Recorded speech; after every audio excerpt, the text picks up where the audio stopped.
CCTV का footage किसी गुड़गांव के किसी रेस्टोरेंट से कैसे निकल गया? सामान्य आदमी निकाल सकता है, हम आप निकलवा सकते हैं।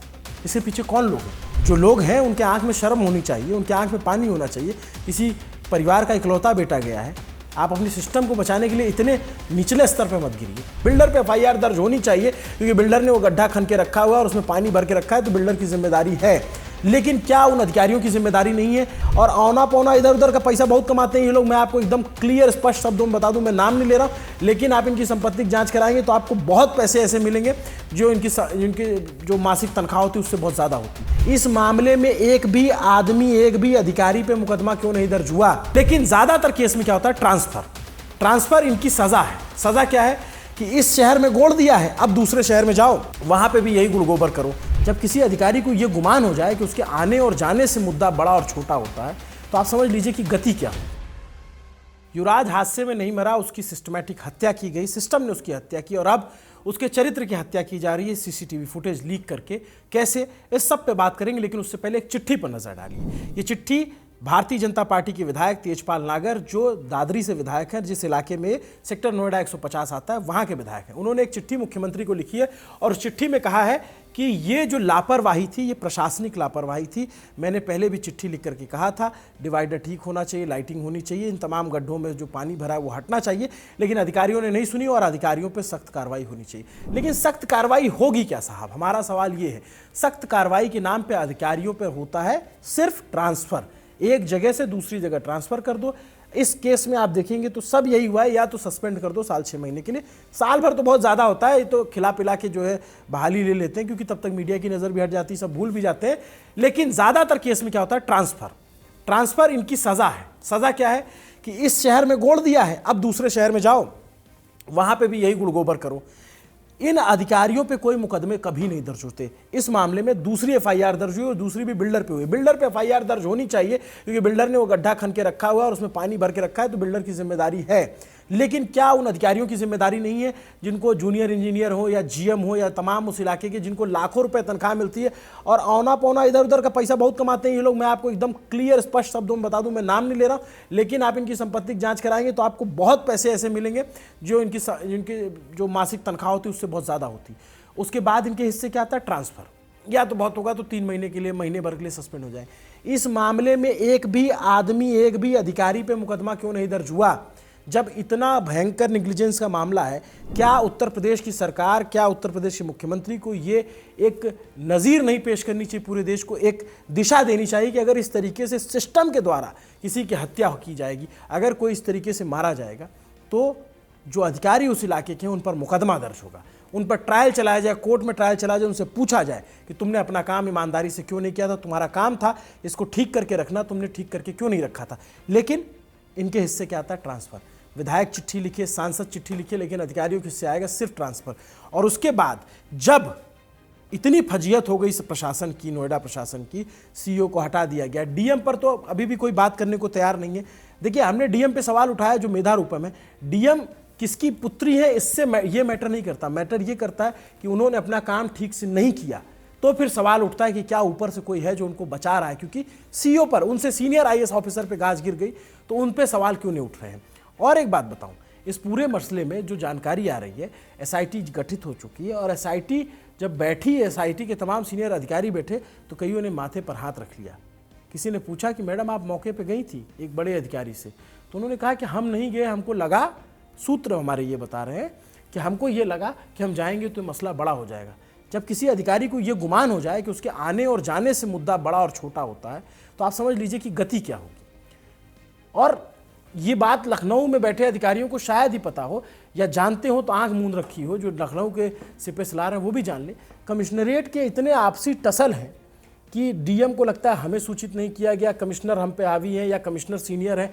डीएमशिप में जो आम दर्शक उनको बता दें, आम सामान्य जिलों में डीएम सबसे मजबूत पोस्ट होती है, लेकिन जहाँ कमिश्नरेट हो जाता है वहाँ कमिश्नर जो पुलिस का होता है वो डीएम से काफ़ी सीनियर होता है। तो डीएम की जो तमाम मजिस्ट्रियल पावर होती हैं वो कमिश्नर के पास होती है, तो एक टसल होता है। तो यहाँ का टसल तो अलग लेवल का देखने को मिला इस पीते प्रकरण में, और इसमें एक व्यक्ति पिस करके रह गया और इस पर सब बगले झाँकते रह गए। दूसरी बात, इसमें अब क्या हो रहा है कि जब देख लिया कि सिस्टम फेलियर था, सब कुछ था, हमारी आपने ग्राउंड कवरेज देखी होगी, अब जो सबसे खतरनाक चीज़ हो रही वो ये हो रही है, इंसान की हत्या सिस्टम ने कर दी, अब एक इकोसिस्टम है जो उसके चरित्र की हत्या करने पे लगा हुआ है।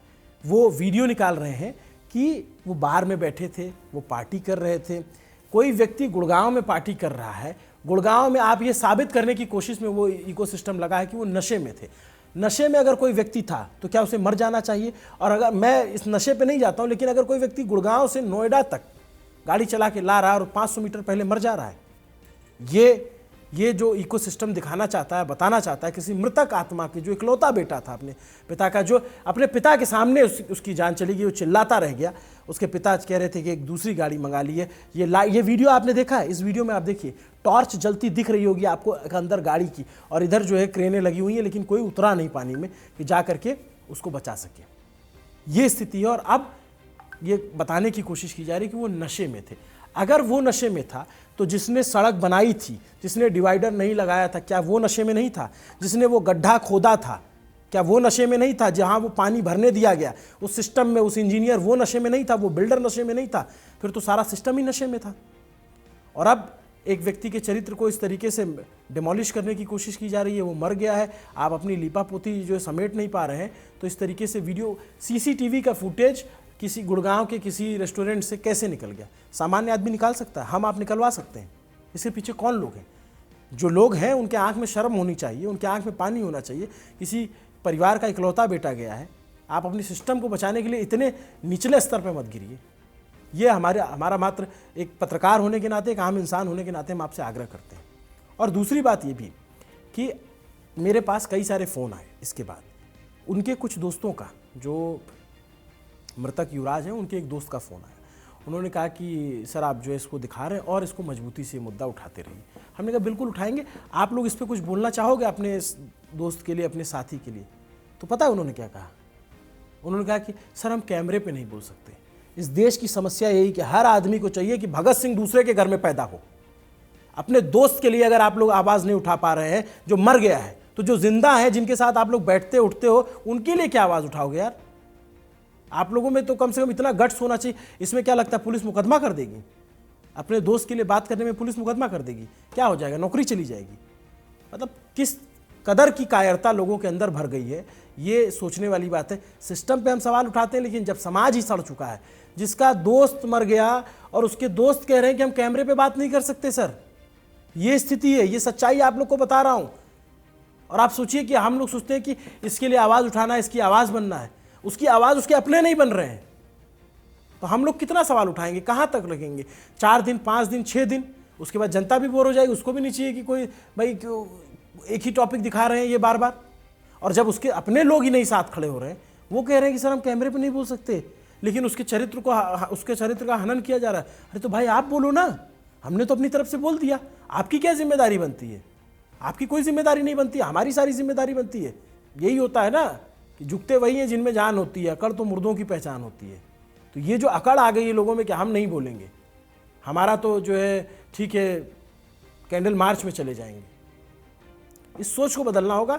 पत्रकार अपना काम कर रहे हैं, समाज को भी अपना काम करना पड़ेगा। अगर पत्रकार और समाज दोनों अपना काम एक साथ मिलकर करने लगे तो ये सिस्टम बदल जाएगा, ये सिस्टम अपने ढंग से काम करने लग जाएगा। सवाल पूछा जाएगा तो सब राइट टाइम हो जाएंगे लोग। लेकिन आप ये सोचिए कि अकेले 2-4 पत्रकार मिलकर के सवाल पूछते रहेंगे और कुछ हो जाएगा। आज युवराज की जान गई है, कल किसी और की जाएगी। फिर हम वहीं ऐसे मिलेंगे, ऐसे सवाल उठाते मिलेंगे और फिर पूछेंगे कि सिस्टम ने ये क्यों बदला। फिर ट्रांसफ़र होंगे और फिर 2 दिन बाद सब भूल जाएंगे। बहुत कड़वी बात बोल रहा हूँ, लेकिन कोई याद नहीं रखने वाला। युवराज मेहता का नाम, उसका परिवार जिसने अपने को खोया है, बस उन्हीं को याद रहेगा। 1 साल बाद, 2 साल बाद आप कहेंगे अरे हाँ एक लड़का तो मर गया था। ये सच्चाई है। बहुत लोगों को बुरी लगेगी, लेकिन बुरी लगती तो लग जाए, हमें फ़र्क नहीं पड़ता। नमस्ते, अभिनव पांडे नाम है मेरा। और सच कड़वा होता है और सच कहने से हम डरते नहीं, आप जानते हैं। देखते रहे न्यूज़ पिंच। शुक्रिया।